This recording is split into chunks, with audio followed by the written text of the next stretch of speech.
Having knocked over 100,000 residential doors, these are some of the top tips that I can give you in order to maximize your sessions and ensure that door knocking continues to be a top lead source for you that makes you tons and tons of money going into the future.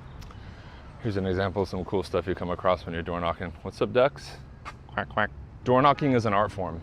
It can be learned, understood, and mastered by anybody if you're willing to put in the work. And some of the tips that I'm going to give you today are going to be far deeper than just the technical stuff of, oh, follow a script and do this and do that. Because oftentimes people forget that who is presenting themselves at the door is infinitely more important than anything you're going to say or any product or service that you're ever going to sell somebody. Okay? So number one, right? Number one is this. You need to develop, as a door knocker, a level of charisma that otherwise you maybe would never have developed in your life. Meaning, you need to go within, do the personal transformation and evolution and self-help and personal development, whatever you want to call it, in order for you to go out there and portray a person or a character at the door that is more evolved than the average person. The average person is very, very turned off, very unhappy, very boring, very dull. And door knock is going to require something out of you that maybe you've never given before or developed from within yourself. With that said, you're going to have to understand that you're always going to have to be turned on. You're always going to have to be enthusiastic. You're always going to have a smile on your face. You're always going to have that winner's attitude and aura. And a lot of people never fully embrace that because they confuse that with being fake. That's not being fake. If we go out and we see people having a good time and laughing, we naturally are attracted to that and we want to be around that, right? And you need to learn to cultivate that and portray it because you can actually become happy. You can become a winner. You can have a good attitude. You can have positive expectations for life. And that's infinitely more important at the end of the day when it comes to door knocking than anything else, because the first thing that people are going to respond to at the door is your aura and your energy. And if your energy and your aura is off and you're not giving a good vibe, nobody's going to open the door. Nobody. And I think that's missed because most of you win or lose the game before you even open your mouth. And I think once you digest that, once you understand it, and once you've door knocked enough, you start to realize that, man, those days that I wasn't feeling good or I had a scowl on my face or I had a bad attitude were days that people were not as receptive to me. And then there's other days where you just feel like you're on fire and you're like, man, I didn't even feel like I was that on today, but I felt good. I had a smile on my face and everybody was responding. All right, sorry about that. I had to cross the street. So understand that much of this game is between the ears, and that charisma that you demonstrate, that enthusiasm, that personality that you show people. I want to be clear as well. It's not that clown energy, too excited, overly enthusiastic. That's not what I'm talking about. What I'm really talking about here is your ability as a person to develop and just generally speaking, have a positive, welcoming, opening demeanor where you care about people, right? You're being positive, you're being enthusiastic. And I think that is one of the biggest things because a lot of people just don't have a general appreciation for life and don't know how to just be happy, right? If you can learn to look at your current circumstances and have a smile on your face and know that you're working hard every day to make it better, it becomes very easy to start shifting your attitude, because that's really what this comes down to at the end of the day too, is your attitude. The better attitude that you have and general outlook on life, the more powerful you're going to be. But we'll move on to the next one because I don't want to harp on this point. Number two, if you want to be a phenomenal door knocker, a really good door knocker, you're going to have to learn to be assumptive and assertive with your language and every single movement that you do. As an example, if I go to a door and I knock, right? Knock, knock. What's the first question we typically ask people? We say, are you the owner, right? Now, are you the owner seems like an innocent question, and it's not bad because we want to find out if they're the owner. However, there's a better way of asking that question. And the better way of asking that question would be, you are the owner, yes? Not only is that assumptive and assertive, it also empowers people, because I'm all about speaking life into people. And one of the biggest things that we can do when we tweak that first opening line is to assume that they're the owner. Now, another thing that's kind of hidden in that is, a lot of times I notice when I ask people if they're the owner, sometimes they feel like I'm challenging them, or it can be taken or misconstrued the wrong way. By flipping it and saying you are the owner, yes, not only am I being assumptive, but I simultaneously kill two birds with one stone by eliminating the fact that they may be upset that I challenge them. Or if I ask them, remember, are you the owner? It's very easy for them to say no and lie to me, and then I move on and I think that I didn't talk to the owner when in fact I was. So understand that the assumptiveness and the assertiveness goes much deeper than that, but that's just a quick example. Another thing is, when we're talking about assumptiveness, right, and assertiveness, you need to assume that people are going to be receptive at the door. You want to assume that people are going to want to talk to you. You're going to want to assume that what you're doing is good. You need to know that you're going out there and providing a product or service or whatever it is that you're selling door to door, and that you're not just going out and bugging people, right? By being assumptive in my services, by being assumptive in my attitude, it's going to shift a lot, right? And a lot of the stuff that I'm going to talk about in this video is more about what's going on between your ears versus the script, right? Because it's so important. I've gone out with people who I can just look at them and tell that when they go door to door, they genuinely think they're bugging people. And because they think that, it comes off in their pitch and in their attitude, and then they wonder why people aren't receptive to them. Number 3 is make sure, regardless of what process you follow, and by the way, if you guys are looking for any free resources when it comes to scripts and help with some of the sales stuff, comment free below, and I'll send you some stuff. You need to have a set process that you follow, meaning you do the same thing over and over. One of the biggest mistakes that I see people make is they abandon their process, their script, or whatever it is because, well, it's not working, or I feel like this isn't me, right? And I get it, because it's not a natural thing for people to sell. It's not a natural thing for people to go door to door. And it's most definitely not natural for somebody to commit to a process that they've never done before, right? So with that said, I can think of one of my students, Oksana, right? She's in Canada, shout out to her. I remember when we first started, she was having a lot of difficulty when it came to following the dialogues and following the process. And I remember telling her there's going to be a point where it shifts, right? She was struggling to get people's information.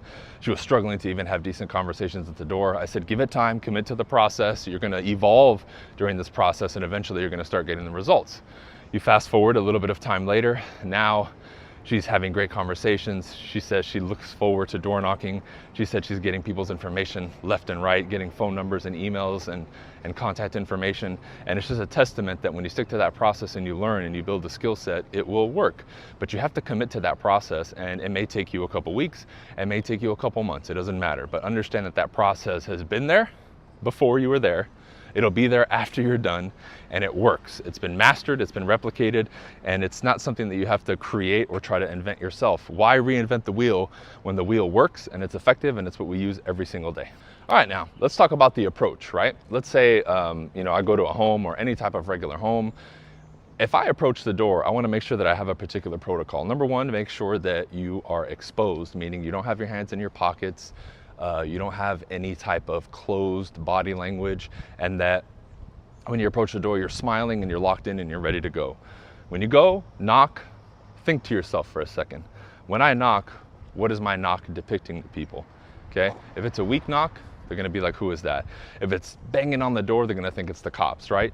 You wanna go and think and say, hey, how would a friend knock on the door? They'd probably knock quickly, 4 or 5 quick knocks, and it wouldn't be soft, or it wouldn't be like a scared knock, right? It would be like knock, knock, knock, knock, like a quick little knock that a friend would do. That's what I'd recommend that you do, and that I find is the best. If they have one of those Ring doorbell cameras, I would recommend that you just knock anyway, because with those cameras are kind of weird, and I've had a lot of issues with them. I've seen a lot that don't work, but I just knock, and typically most people are receptive with that.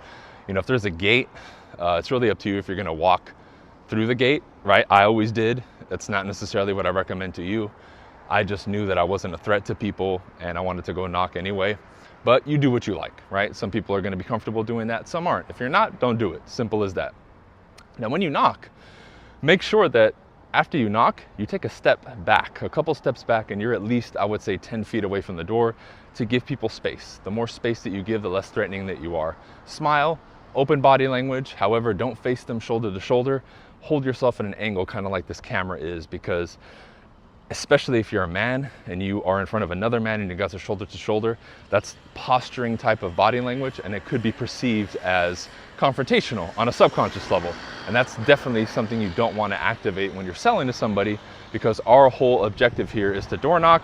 And yes, we're intruding on their space, but we want to do it as respectfully as possible with triggering the least amount of negative things as possible, so that we can maximize these interactions, which ultimately is going to get you information, the sale, or whatever it is that you're looking for in regards to the product or service that you are selling at the door at this time.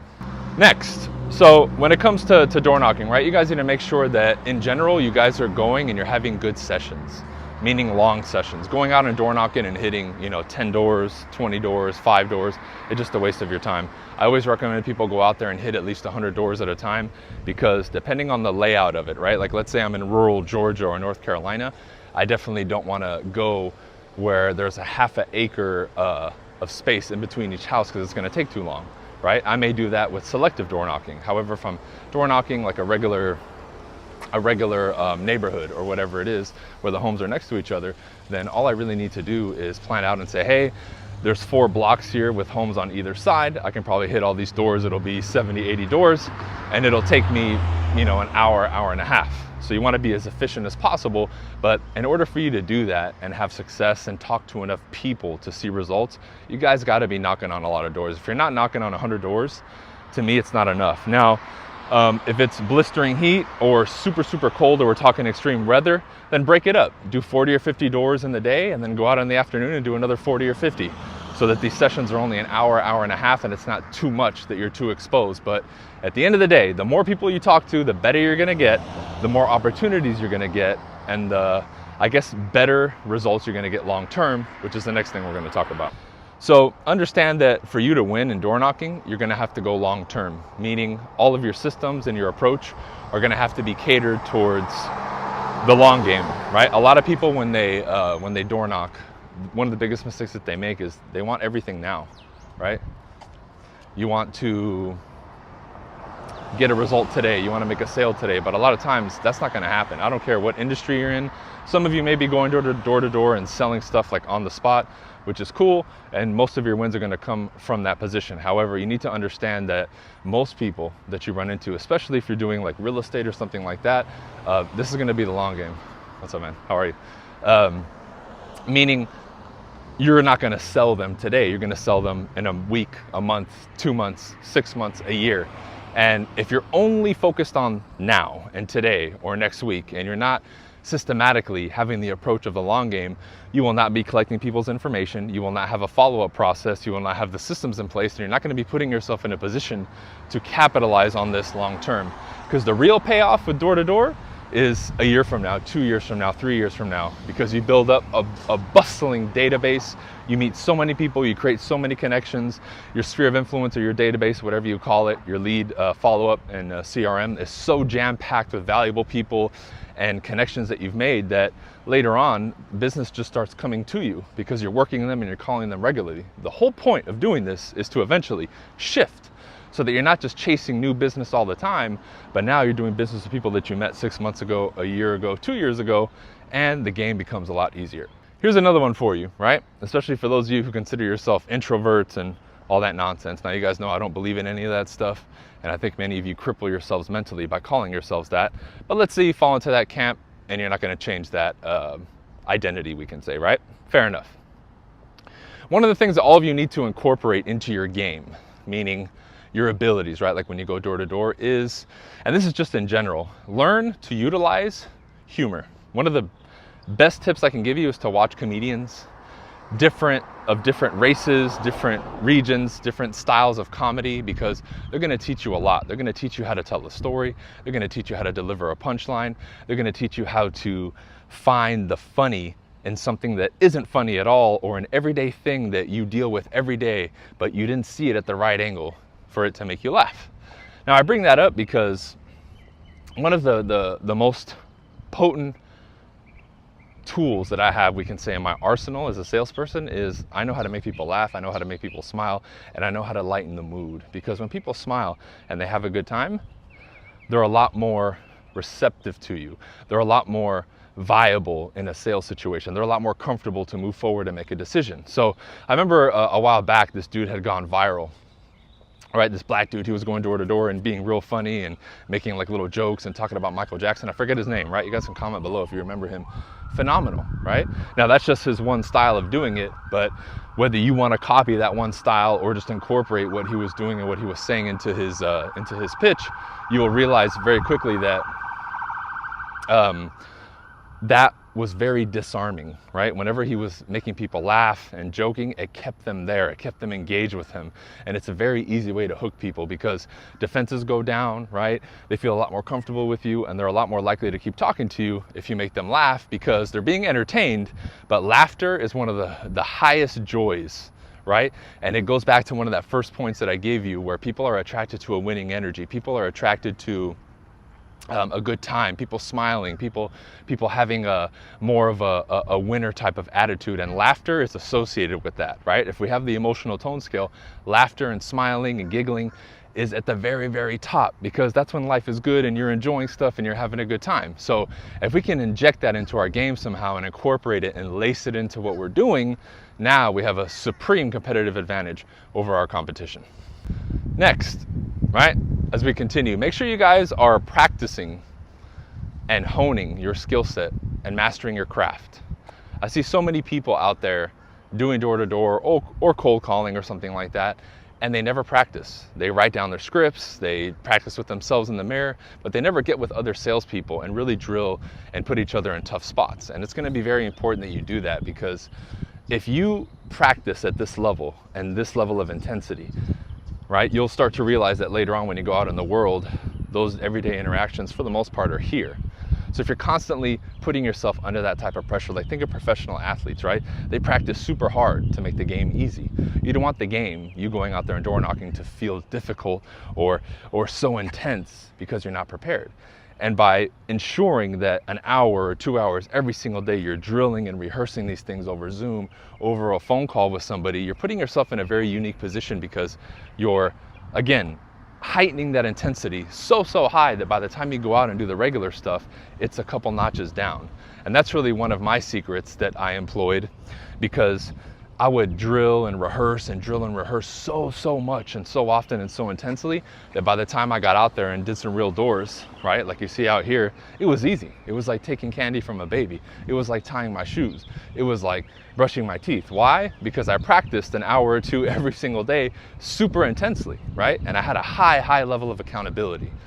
And that's attached to this point too. That role play will keep you accountable, but you guys need to make sure that you're knocking at the same time every single day, Monday, Tuesday, Wednesday, Thursday, Friday, Saturday, Sunday, if you do it every day, or whatever your schedule is, and you stick to that religiously, meaning nothing gets in the way. The only thing that would potentially be like a family emergency, right?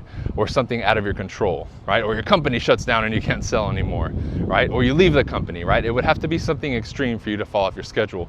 The people who win in door knocking long term are the people who do it consistently at the same time all the time, and they just keep getting better and better and better. Because when you do that, and like I said earlier, you're following that strict process, that script or whatever it is that you're following, you will master that process, and you will be able to replicate the results over and over, and in the end, that's what will help you win. And lastly, for this particular video, guys, be realistic about your expectations when it comes to door knocking. I saved this one till the end for a reason. Right? You're not gonna become a grandmaster at door knocking overnight, right? I door knocked religiously, 6-7 days a week for years, and I can tell you that I knew coming in that I was gonna get my ass kicked and that it wasn't gonna be easy, right? So for me, it made the pain and the suffering, if you will, of not being good, it made it a little bit more palatable for me, because I knew, hey, I suck today, but I'm not going to suck in a couple weeks or in a month or in a year. I'm going to get better, right? And I knew if I paced myself in regards to my expectations, short-term and long-term, in regards to results and development, that I would win. Because you're going to get better. If you implement a lot of the stuff that I teach, even for free on YouTube, you're going to get better, right? And this is one of those things where, let's say you start September of 2024 and you're like, hey, I'm going to become a door knocker. Well, by September of 2025, if you do it consistently and you do what I tell you, especially if you learn from me closer as a student, in a year, you will be a monster. You will be a rock star. However, the prerequisite is that you show up every day and that you do it and you apply what you learn at the highest levels, because you're going to have to pay the price.